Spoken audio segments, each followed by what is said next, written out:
বাড়িতে কারো মিষ্টি খাওয়ার ইচ্ছা হলে আপনারা খুব সহজেই বাড়িতে বানিয়ে নিতে পারেন এই মিষ্টি। একদম নরম তুলতুলে এই মিষ্টি, মুখে দিলেই মিলিয়ে যাবে। আর একদম দোকানের মতোই তৈরি হবে এই মিষ্টি, আর খেতে দারুণ টেস্টি হবে। বানানো খুবই সহজ, সামান্য কিছু উপকরণে তৈরি এই মিষ্টি। বন্ধুরা, এই মিষ্টি একবার বাড়িতে বানিয়ে খেলে আর দোকানে কিনে খাওয়ার কথা মনেই পড়বে না। মিষ্টি খাওয়ার ইচ্ছা হলে সবসময় বাড়িতে এভাবে বানিয়ে নেওয়ার ইচ্ছা হবে। নমস্কার বন্ধুরা, সর্বাণী রান্নাঘরে আপনাদের সবাইকে স্বাগত। বন্ধুরা, আজকে আমি আপনাদের সঙ্গে শেয়ার করব কিভাবে আপনারা বাড়িতে এইভাবে নরম তুলতুলে এই কালোজাম মিষ্টি তৈরি করবেন তার রেসিপি। আশা করি বন্ধুরা আজকের রেসিপি আপনাদের সবারই ভীষণ ভালো লাগবে। তাহলে চলুন রেসিপিতে যাওয়া যাক। কালোজাম মিষ্টি বানানোর জন্য এখানে ফ্রাইং প্যানে দিয়ে দিলাম 1 চামচ ঘি। ঘিটা গলতে শুরু করেছে। এখন আমি এর মধ্যে দিয়ে দেবো সুজি। সুজি আমি নিয়েছি এই বাটি মেপে হাফ বাটি। এবার গ্যাসের ফ্লেমটাকে লোতে করে দিয়ে সুজিটাকে একটু নেড়ে চেড়ে নিতে হবে। তবে বেশি লাল লাল করে নয়, অল্প একটু নেড়ে চেড়ে নিলেই হয়ে যাবে। গ্যাসের ফ্লেমটাকে আমি লোতে করে দিয়ে এই সুজিটাকে মিনিট খানিকের মতো নেড়ে চেড়ে নিয়েছি। আর দেখুন সুজিটা লাল হয়নি। এই অবস্থায় আমি এর মধ্যে দিয়ে দেবো দুধ। আমি যে বাটি মেপে সুজি নিয়েছিলাম হাফ বাটি, সেই বাটি মেপে 1 বাটি দুধ দিয়ে দিলাম। এখন সুজিটাকে দুধের সঙ্গে মিশিয়ে নিতে হবে। একদম লো আঁচেই এই কাজটা করে নিতে হবে। যেহেতু সুজি দিয়ে মিষ্টিটা বানাবো তাই দিয়ে দিলাম 1 চিমটি লবণ। দিয়ে খুব ভালো করে নেড়ে চেড়ে নিতে হবে, নিয়ে একটা দইয়ের আকারে পরিণত করতে হবে। এখানে সুজির ডোটা প্যানের গা থেকে ছেড়ে আসছে। তো এই অবস্থায় আমি এই সুজির ডোটাকে নামিয়ে নেব। সুজির ডোটাকে একটু চাড়িয়ে দিয়েছি ঠান্ডা হওয়ার জন্য। সুজিটা ঠান্ডা হতে থাক। আর এদিকে আমি নিয়েছি ছানা। তো বাটি মেপে আমি নিয়েছি একই বাটির মাপে হাফ বাটি। ছানার সঙ্গে দিয়ে দিলাম 1 চা চামচ ময়দা। এখন ছানার সঙ্গে ময়দাটাকে ভালো করে মেখে নিতে হবে।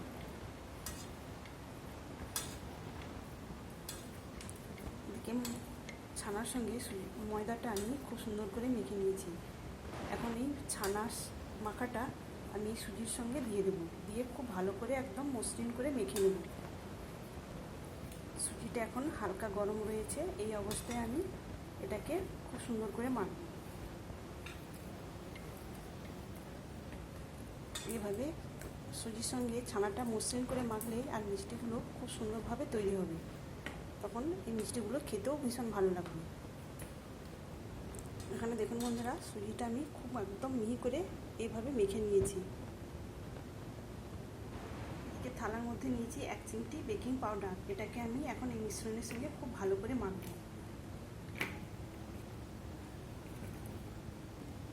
বেকিং পাউডারটা আমি এই মিশ্রণটার সঙ্গে খুব ভালো করে মেখে নিয়েছি।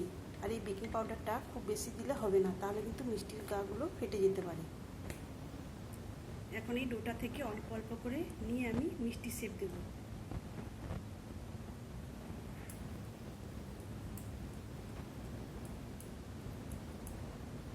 তো এইভাবে একদম মসৃণ করে গোল করে মিষ্টি শেপ দিতে হবে।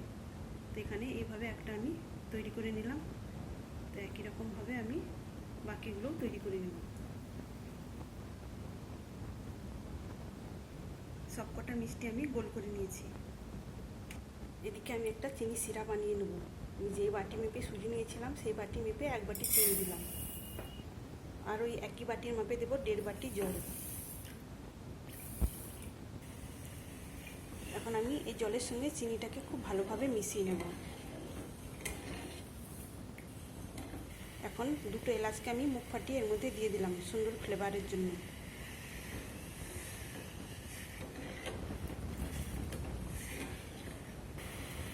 চিনি সিরাটা ফুটিয়ে খুব বেশি ঘন করার দরকার নেই, মিনিট খানেক ফুটিয়ে নিলেই হবে। এখানে চিনি সিরাটা দেখুন বন্ধুরা খুব সুন্দরভাবে ফুটছে। আর বেশি ফোটাবো না। এখন আমি এই চিনি সিরাটাকে নামিয়ে ঢেকে রাখবো।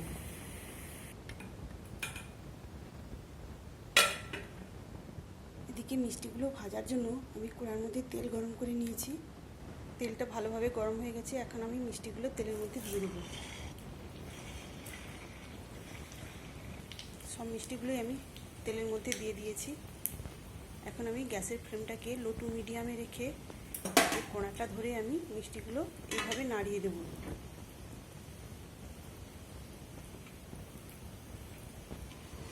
তো বন্ধুরা, এবার আমি মিষ্টিগুলোকে একটা ছান্তার সাহায্যে এইভাবে উল্টে পাল্টে লাল লাল করে ভেজে নেব। তো একটু সময় নিয়ে লো টু মিডিয়াম আছে মিষ্টিগুলোকে ভেজে নিতে হবে।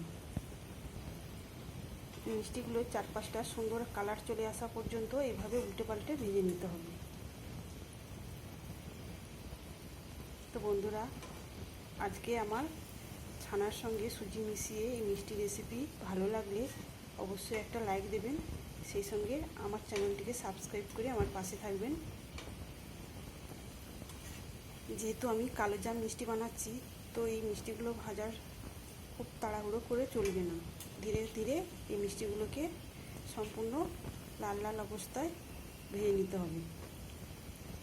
তো দেখুন বন্ধুরা, এখানে মিষ্টিগুলো খুব সুন্দর একটা কালারও চলে আসছে। তো আরও বেশ কিছুক্ষণ এইভাবে ভেজে নিতে হবে। আর দেখুন বন্ধুরা, এখানে মিষ্টিগুলো কত বড় বড় হয়েছে।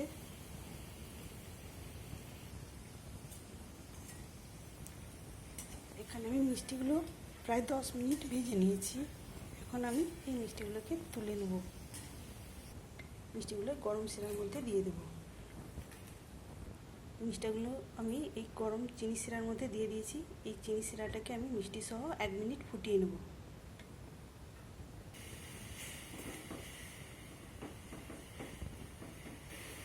তাহলে বন্ধুরা, আপনারাও বাড়িতে মিষ্টি খাওয়ার ইচ্ছা হলে এইভাবে কালোজাম মিষ্টি সুজি আর ছানার সঙ্গে এইভাবে মিশিয়ে বানিয়ে নিতে পারেন। খেতে দুর্দান্ত হবে। আর মিষ্টি খাওয়ার ইচ্ছা হলে সবসময় বাজার থেকে কিনে আনার দরকারও নেই, এইভাবে বানিয়ে নিলেই হবে। আমি মিষ্টিগুলো প্রায় মিনিট খানেক চিনি শিরার মধ্যে ফুটিয়ে নিয়েছি। এখন আমি নামিয়ে নেব। গ্যাসটাকে অফ করে দিলাম। তো এই অবস্থায় আমি ঢেকে রাখবো আধ ঘন্টার জন্য। ফিরে আসবো আধ ঘন্টা পর। ফিরে এলাম আধ ঘন্টা পর। আর এখন দেখুন বন্ধুরা, চিনি শিরার মধ্যে এই মিষ্টিগুলো ফুলে কতটা বড় বড় হয়েছে। তাহলে বুঝতেই পারছেন বন্ধুরা, বাড়িতে মিষ্টি বানানো কতটা সহজ। আর বাড়িতে বানানো এই মিষ্টি খেতে ভীষণ টেস্টি হবে, একদম দোকানের মতো। তাহলে বন্ধুরা, আজকের এই মিষ্টি রেসিপি আপনাদের কেমন লাগলো অবশ্যই কমেন্ট করে জানাবেন। আর যেসব বন্ধুরা নতুন, আমার চ্যানেলটিকে সাবস্ক্রাইব করে অবশ্যই আমার পাশে থাকবেন। তাহলে বন্ধুরা, আজকের মতো আসি। সবাই ভালো থাকবেন, সুস্থ থাকবেন। ধন্যবাদ।